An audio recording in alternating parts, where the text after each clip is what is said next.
Hey beautiful mamas, happy Wednesday. I hope you're having a beautiful day. If you do watch this on replay, pop replay down below. I love to know who's tuning in. And if you're new to the group, welcome. We've had a few new people join recently. So I am Susan Francis, a leading NLP and timeline therapy breakthrough coach.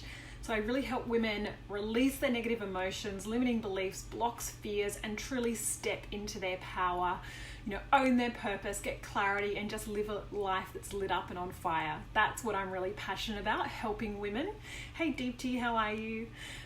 So today, this is our little, every Wednesday at 12:30, I'll be popping in here to do just a little express 20-minute training, just sharing, I guess, some of the things that I've learned, some of the tips, tools, strategies, insights that I've gained over my journey, in hope that it will help you, in hope that it will touch one of you and help one of you and, shed some light on perhaps some of your struggles or some of the things that you're going through as well. So today I am talking about how is fear controlling your life.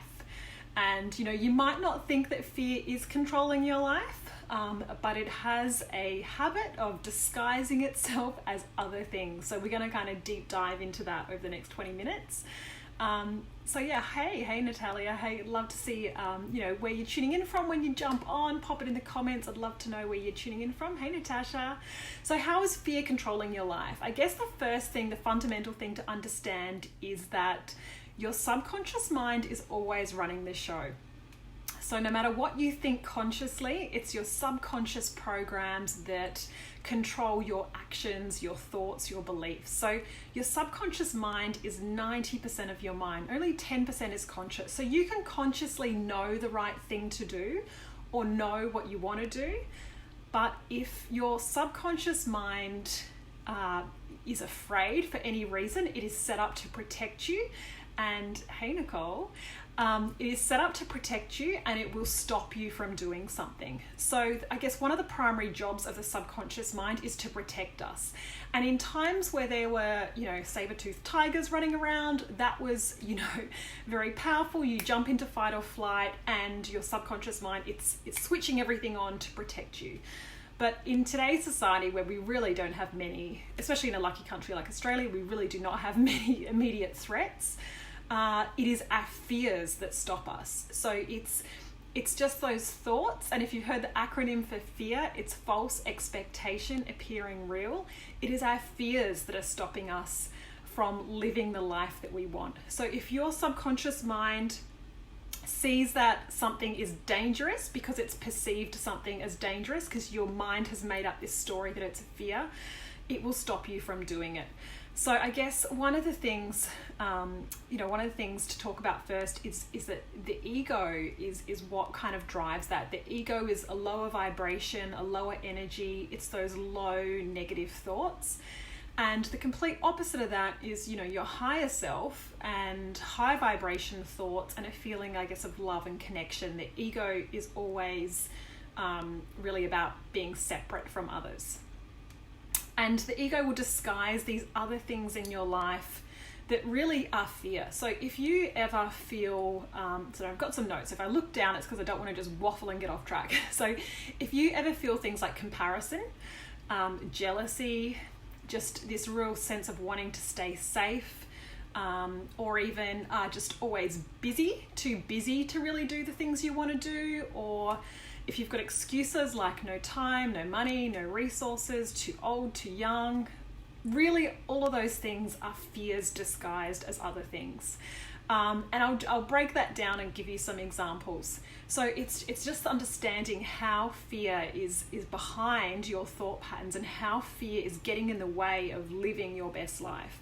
So I guess, one example is, have you ever thought about doing something new? Like perhaps starting a new business, doing some new venture, making something change in your life, and then you talk yourself out of it. For one reason or another, you talk yourself out of it. And whether or not it was the right decision, often, many times, there is an underlying fear of a fear of failure or a fear of uncertainty. So when you think about doing something new, if you talk yourself out of it because of all the reasons you can't do it, just stop and ask yourself what's underlying under that.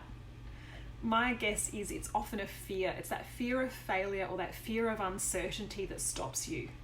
It's not real. It's a perceived threat. So I guess that the main point of all of this is kind of really being able to recognize what fears are stopping you and controlling you from living your best life. I spoke to a client this morning who has a network marketing business, and she needs to run workshops as part of that. And she said, self-confessed, she's great at running workshops. She's really good at it. Her background's in sales. She totally rocks it. But for some reason, she doesn't organize them. She doesn't organize them for herself. And when we and she didn't know why. She was just like, I've got this block about organizing them. And digging a bit deeper, what's underneath that is a fear of judgment, or that fear of, what will people think? Will I be accepted? So it's really that fear of judgment and, that fear of rejection that really underlines her fear of not wanting to just step up and organize those workshops for herself.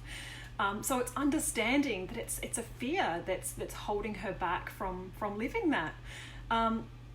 Maybe you've been in a situation where you're in a job that you really hate, or maybe you just even, in a house that you don't like, you want to move from, and something just sort of stops you from making that move, from really, from taking the action you need to change it. Like if you're in a job you hate, for example, or it just bores you, or you're just not challenged anymore, you might convince yourself that you should stay. Maybe it's secure, regular income, whatever those things are. If you dig a bit deeper, if you've got a desire and an urge to change and you're talking yourself into staying, then that's a fear. It's a fear of change. So it's a fear of the unknown that's stopping you from jumping into something better. And look, there's always risk in anything you do, but you've got to be able to trust and surrender that everything will work out for the best. The staying stagnant, staying where you are, it's a slow death. I'm sure, and I've talked about this before, if you're not growing, you're dying. So if you're staying in a place where it doesn't light you up, you're not happy, you're actually slowly dying and going backwards. You're not just staying the same, because you slowly start to deteriorate. Maybe you've even maybe you even find yourself, this is something I'm guilty of too, maybe you find yourself scrolling through social media and comparing yourself to others, comparing yourself to perhaps how successful someone is or how picture perfect their life seems to be. And, you've got these little pangs of jealousy or envy. And, the number one thing to realize, obviously, is that social media is always the highlight reel. There's lots of shit that goes on behind closed doors that no one posts about. But, those feelings of comparison are really a fear of not being good enough. It's that fear of not feeling good enough and whole within yourself that you even feel the need to compare. Once you're comparing, you're in a place of, I'm not as good as her, because, and you can fill in the blank with whatever it is. My life with my house isn't as nice, my kids aren't as perfect, whatever. It's a fear of not being good enough. And all of these things show up for us in so many different ways. All of these reasons why we're not living our best life or achieving what we want to achieve, and we tell ourselves a different story. We make excuses, we make up reasons why we can't do things or why we can't have what we want.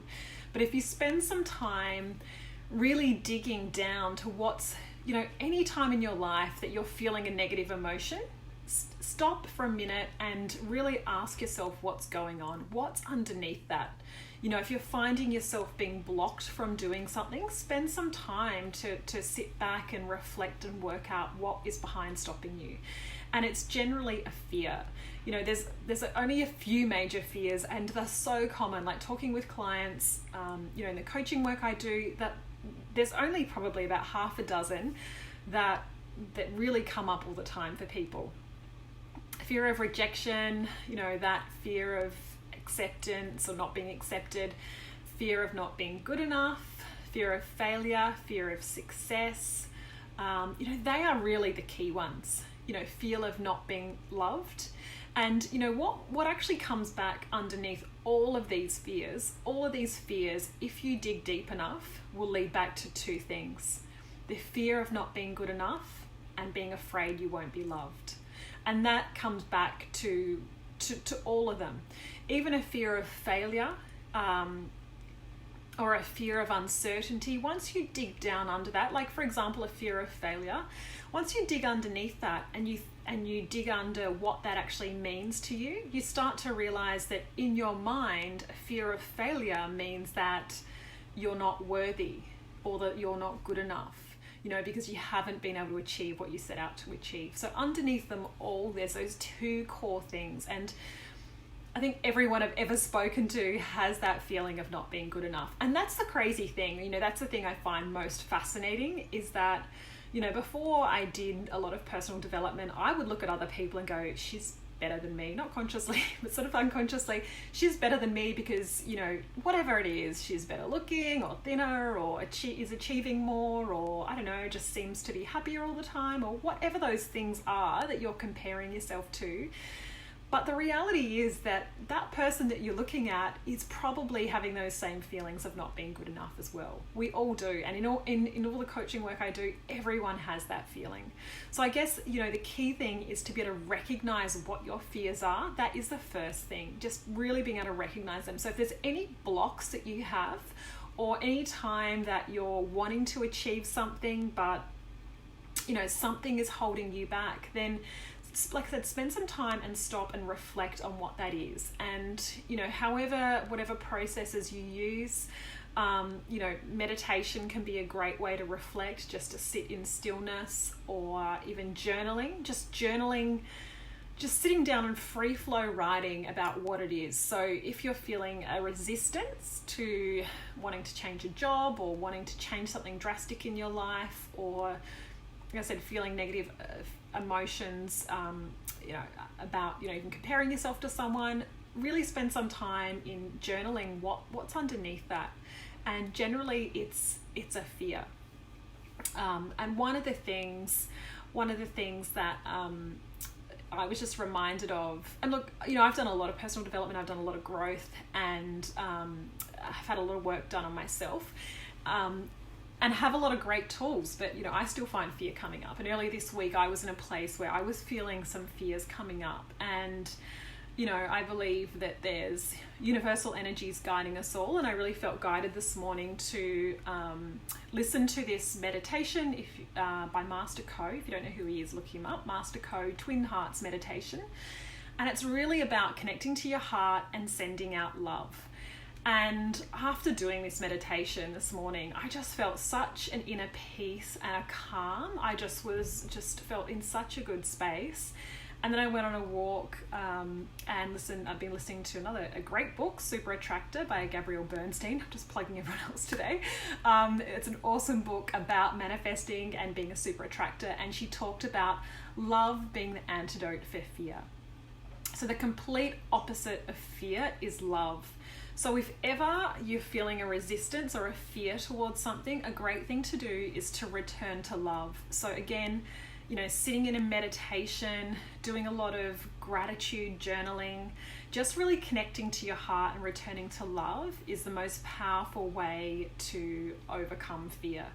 And when you come back to your why and the reason why you want to do something, it comes back to how you want to feel. It comes back to positive feelings. And often the changes you want to make are to have a happier, more joyful, loving life. And when you can connect to that, it starts to dissolve the fear that you might have for yourself. So I guess that's really my main message, is that, so many of these other things that are showing up for you, so many of these other things, these blocks, or even, like I said, excuses, like I'm too busy, I don't have time, often they're an excuse, and they're fear masked as an excuse. We all have time for the things that are important to us. We really do. I love the saying, the billionaire and the beggar all have 24 hours in a day. I know some of you are super busy mums, maybe single mums, have a lot of kids. And you know, your life is busy, not discounting that at all. But whatever you want to do, it comes down to getting resourceful. You know, how could you make more time for yourself? Could you get up half an hour earlier? It's funny, you know, like my daughter didn't sleep through the night till she was 2. Now she does. But I get up earlier and earlier, like I'm up just after 5 now, because I want that time for myself to do meditation and to exercise, because those things set my day up strong and, you know, are great for my mental health. So I'd love to know as well, like, you know, if any of you have got a morning routine, what do you know, pop in the comments, what do you find works for you? Like, what things do you do in the morning that really help? Certainly gratitude journaling is another one, which is awesome and, you know, really can help connect you to love as well. But you know, we all make time for the things that are really important to us. And like I said, often these excuses or these other resistances that come up in our life are just fear disguised as other things. And you absolutely can overcome it. Like I said, connecting to love is absolutely one thing to do. You know, there are definitely other processes too. If you really find that you have, you know, resistance and blocks that you can't move past. I know this was, for me, this was the case. I had these limiting beliefs and these, which are fears, you know, I had a fear of being seen, and now I'm showing up doing lives all the time. But I used to have a fear of being seen. And what I did was I went and had NLP and timeline therapy, which is exactly what I'm coaching and helping women with too. And through those processes, I was able to release those fears. So it's like I said, it's all the subconscious mind, and it can be rewired. So the same way that program's being created that's stopping you, it can also be undone. So look, if you do want extra help, by all means reach out and let's chat, and I can talk to you about the work that I can do to help you remove those fears. If you want to work on yourself, then connect to love. That is my main tip today. Like I said, look up Master Ko's Twin Hearts meditation. It's really beautiful, connects you to love. And once you're in a place of inner peace and calm, it really does start to dissolve all those fears, you know? I mean, we all spend all this time worrying about these things that don't ever come true. You know, I love the acronym, false expectations appearing real. We're just making shit up in our head, and we should stop. So I hope that was useful for some of you. Like I said, main tip is connect back to love and recognize. The other thing is to recognize what your resistance and your blocks are and the fears that are holding you back, because I see so many people going through their life making excuses for why they're not doing the things they really want to, and it's fears holding them back, and it's all these other excuses and all these other reasons, but at the end of the day, it's fear. And once you can at least recognize that, you can start to combat it. Okay, well, I hope that was helpful, and I hope you have a beautiful rest of the day, and I will chat to you all again soon. Bye for now.